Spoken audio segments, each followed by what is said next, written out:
presented by Aishwarya Music Mathli। बहुत दिन भए गेला रे कोरिया तोरा जैसन मरद कोरिया बरद मोर ना हो छोरे रे जोन रे मोर जोन रे डीजे राजा की बता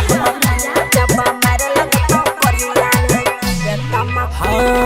ओने से लियो थकल मारल घरे आना धुन ओने से लियो थकल मारल घरे आना धुन तनी आगे देगे मोगिया हम पीबो त हमा कुल तनी आगे देगे मोगिया हम पीबो त हमा कुल तनी आगे देगे मोगिया हम पीबो त हमा कुल कने से आइला थकल मारल घरे आना धुन कने से आइला थकल मारल घरे आना धुन जब मारे लगतो कोरिया नहीं पीबे तमाकुल जब मारे खइभी मुनसा नहीं पीबे तमाकुल जब मारे लगतो कोरिया नहीं पीबे तमाकुल कान खोल के सुन ले पीबो त हमा कुल तनी डीजे राजा हम पीबो त हमा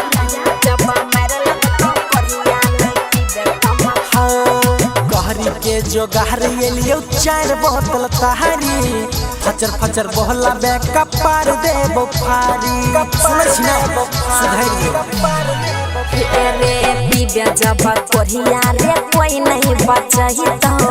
एते सुंदर दहिया माटी में जाइत हमर मार लागे छ तू जाला फेर बोल हमर मार लागे छ तू जाला फेर बोल तनी आगे देगे मौगिया हम पीबो त हमा कुल जब मारे खइबे कोरिया नहीं पीबे तमाकुल तनी आगे देगे मौगिया हम पीबो त हमा कुल पीबो त हमा कुल